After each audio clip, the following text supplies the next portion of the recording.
Praise the Lord! Magandang gabi po sa ating lahat. Purihin po ang ating Diyos na buhay. So, kumusta na po ang bawat isa? Binabati po namin ang lahat mula Luzon, Visayas, Mindanao hanggang sa kung saan marating ng ating programang pamana. So, magandang gabi po. So, binabati po natin ang lahat po ng kasama natin sa church, sa Lord Jesus Christ Lifeline Church, ang ating head pastor na si Pastor Nelson Serrano Ferrer, at sa lahat po ng members ng ating iglesia. So binabati ko rin po ang ating mga outreaches dyan sa Dagupan, sa Tarlac, ganun din sa Bulacan.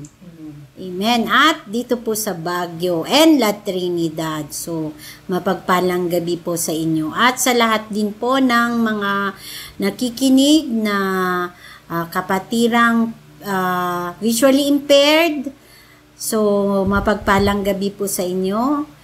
At bago po tayo magtuloy-tuloy, pabatiin po muna natin si Sister Jean. Praise the Lord! Isang mapagpalang gabi muli sa bawat isa po sa atin. Ayan, at patuloy po na subaybayan po natin ang programang ito at patuloy na mag-enjoy sa pakikinig ng salita ng Panginoon.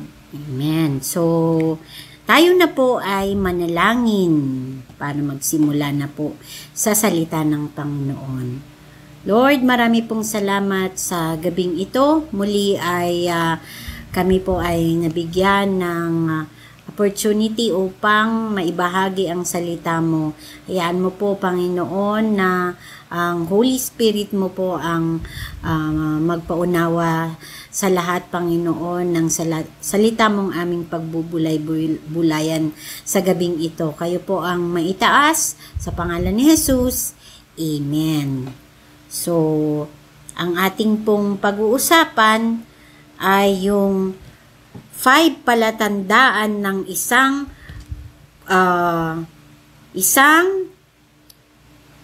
komportableng Kristiyano.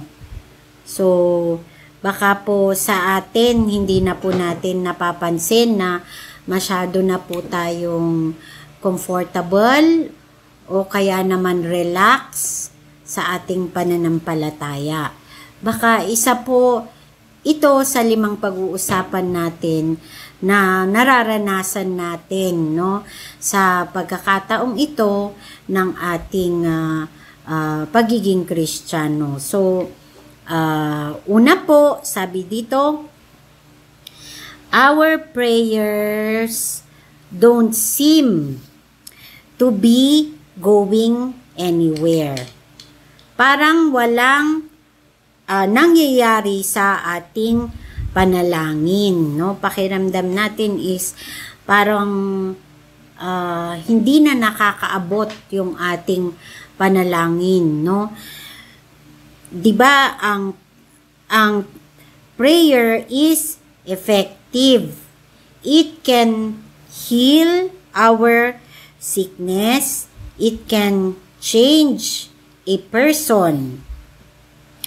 Restore and fix broken families. So, napakalaking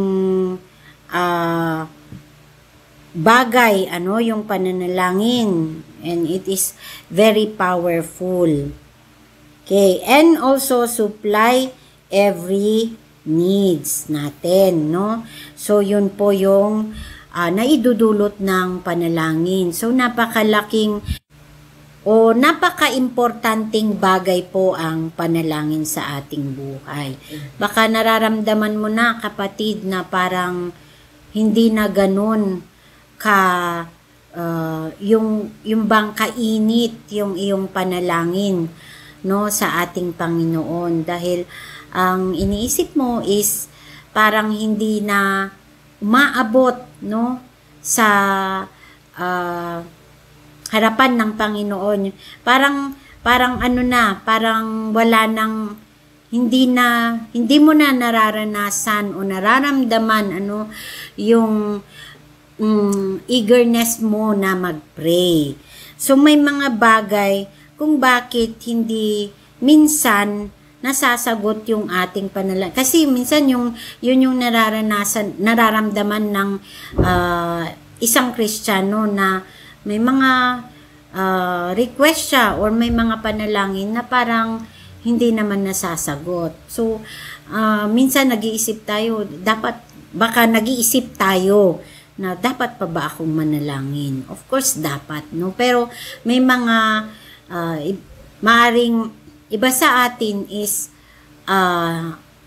nandun sa isip niya na hindi naman naririnig ang panalangin ko. Ano kaya yung minsan nagiging hadlang? Bakit parang hindi mo na nararamdaman o nararanasan yung effectiveness ng prayer sa buhay natin?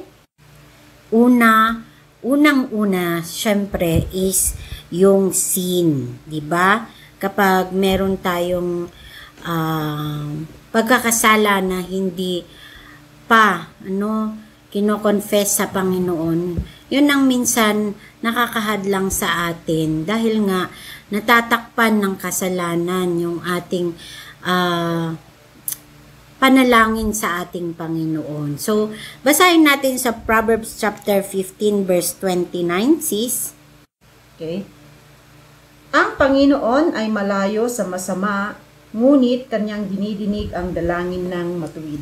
So, yung yan sa Proverbs 15 verse 29. So, maybe we need to examine din yung ating mga sarili. Baka meron tayong mga unconfessed sin o kaya meron tayong unforgiving spirit na itinatago. Kaya minsan pati yung pananalangin natin is parang hindi na natin nararamdaman na as we pray is alam natin na nandyan ang Panginoon na tumutugon. Number 2 naman, your desire and passion for God are stagnant. Ulitin ko po, your desire and passion for God are stagnant. Okay. Yung pagnanasa mo na lumago ay tumigil na. Parang, 'di ba? Minsan yung ating 'di ba yung eagerness natin na lumago bilang Kristiyano is nawawala dahil naaagaw ito ng napakaraming ginagawa natin.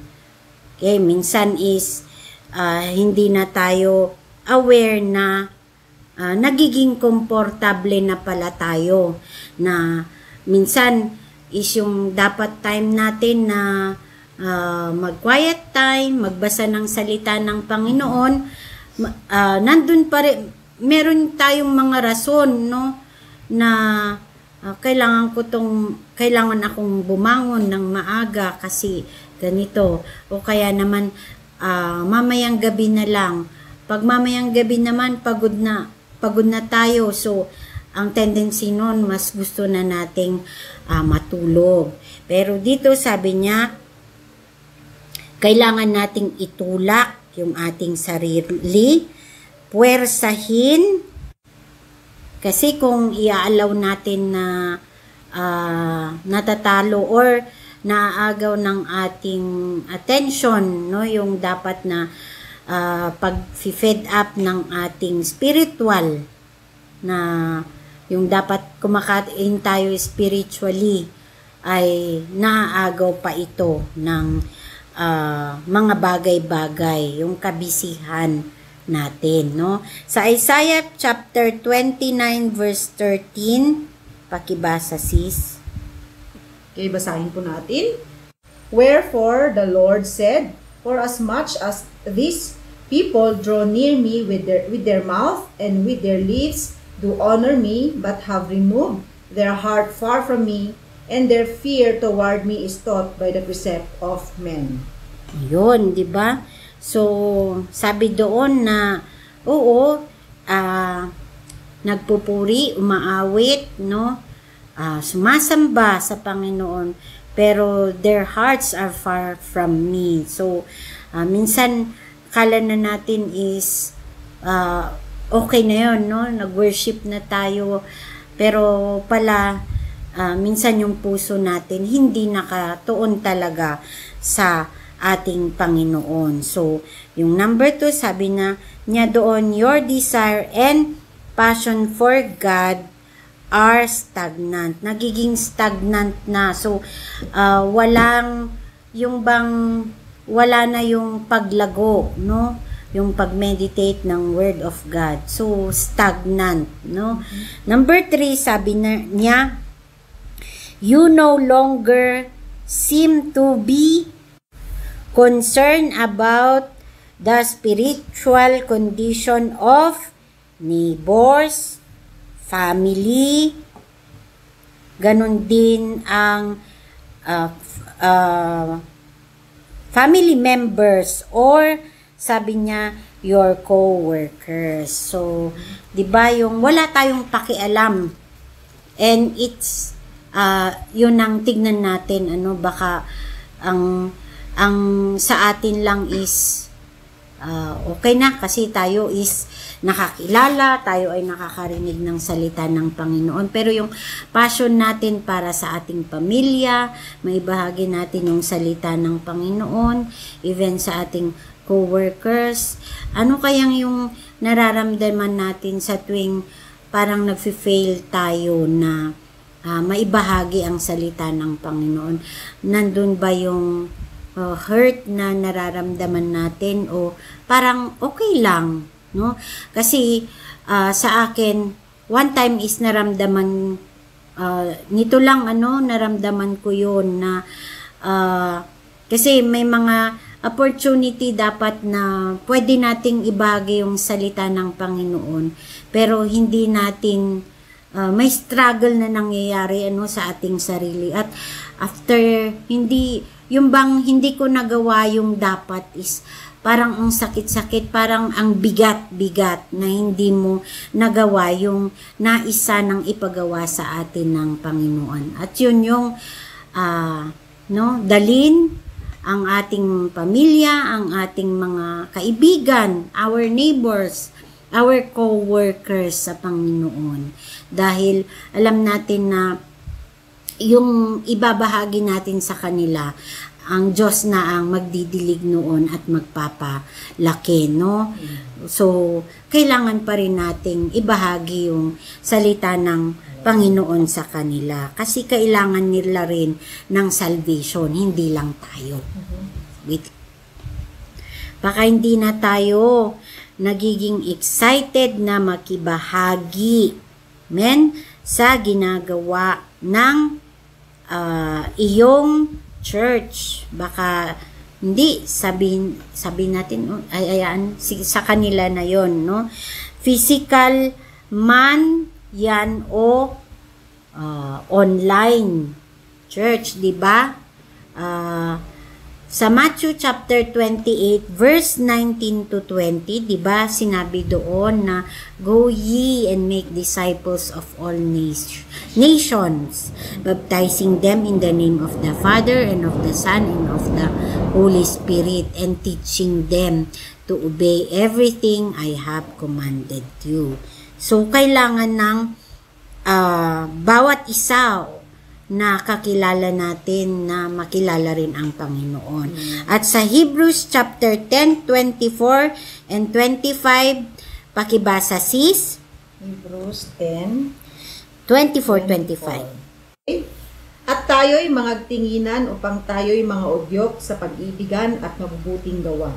25, na huwag nating pabayaan ang ating pagkakatipon na gaya ng ugali ng iba, kundi mangag-aralan sa isa't isa, at lalo na kung inyong namamalas na nalalapit na ang araw. Amen. So, dito yung fellowship natin, pag-i-encourage sa bawat isa, maging Kristiyano man o hindi Kristyan.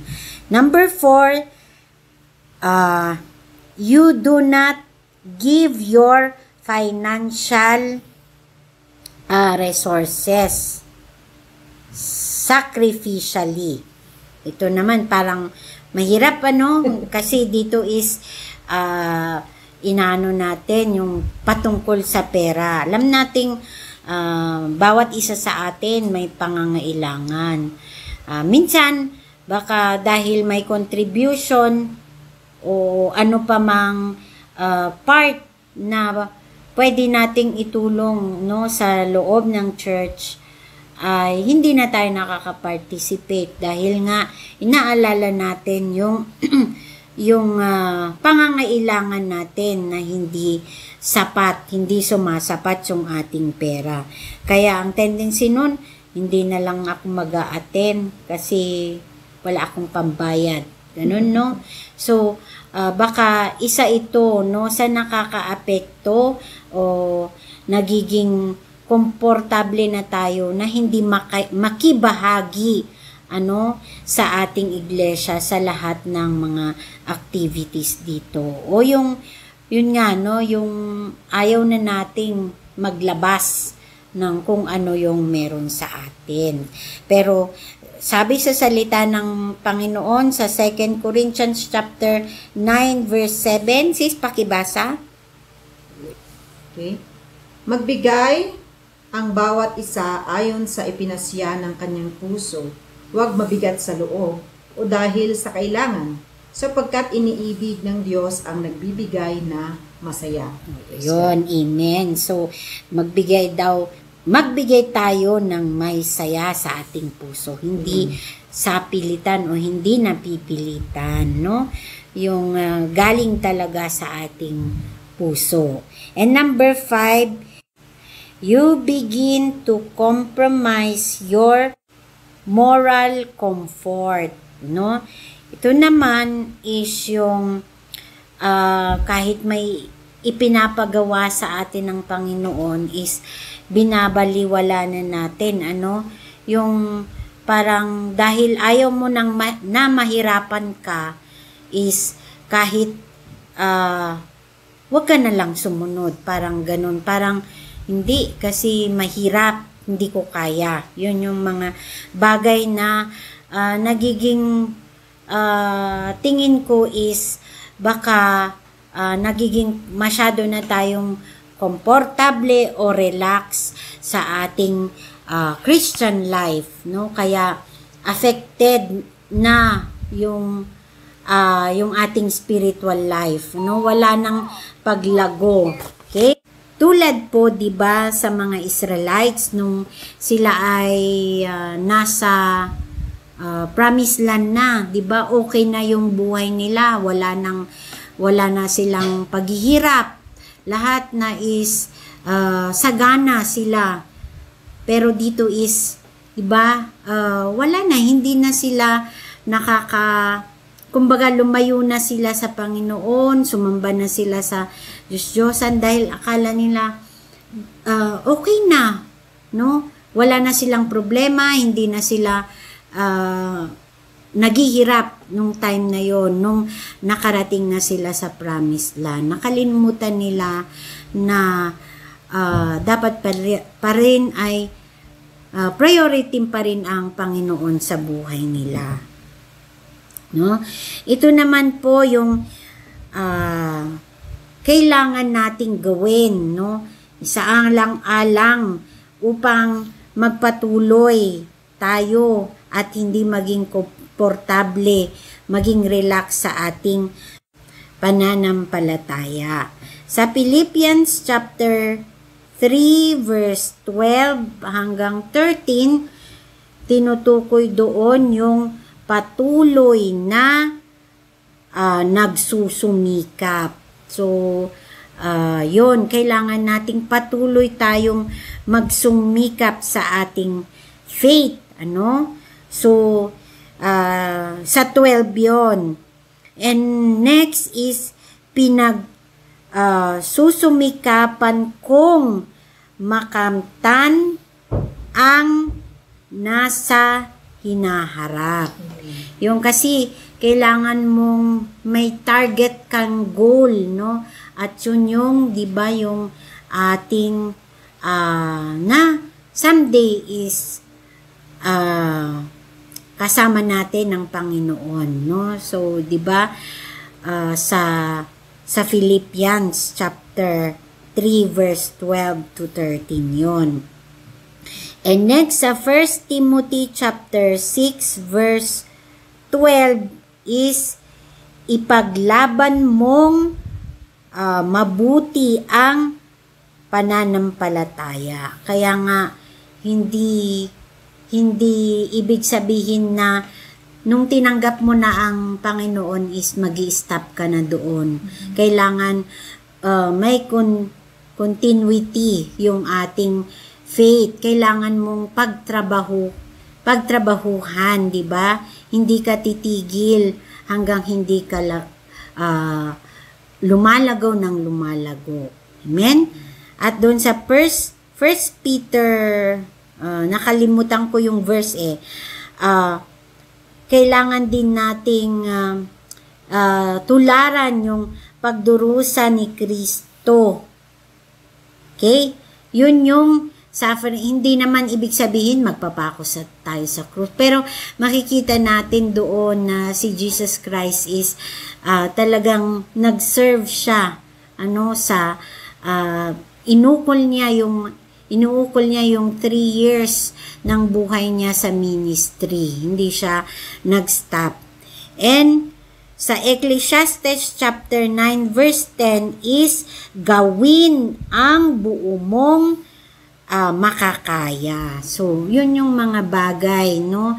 Upang lagi nating maisip na kailangan nating i-work out yung ating faith, patuloy na lumago at hindi maging komportable. Kaya kailangan suriin natin yung ating sarili. Isa ba sa mga 5 palatandaan na to na nagiging komportable na ako sa aking faith o nagiging relax na ako, na tama na yung nakakilala ako, okay na yon. So hindi, no? Kailangan nating, dahil kung meron tayong goal, no, sa ating pananampalataya, ay alam kong hindi tayo matutulog, no? Hindi natin hahayaan na maging stagnant, hindi natin hahayaan na mawala yung excitement natin sa pakikinig, sa pananalangin, at higit sa lahat yung connection natin sa ating Panginoon. So, yun lang po, at tayo ay manalangin. Lord, we humbly come before you. Tulungan mo po kami, O Lord God, na sa aming mga pananampalataya ay patuloy po namin itong tignan, Panginoon, at wag hayaang, Lord, matalo po kami, Lord, ng anumang kakomportablehan sa buhay. Tulungan mo po kaming patuloy, Lord, na i-work out ang aming faith, ang aming growth spiritually, O Lord God, at magbunga ito, Panginoon. Tulungan mo po ang bawat isa sa amin na maging tapat po kami na tagasunod mo. Ito po ang aming panalangin in Jesus' name. Amen. So, purihin po ang Panginoon at magandang gabi po sa ating lahat.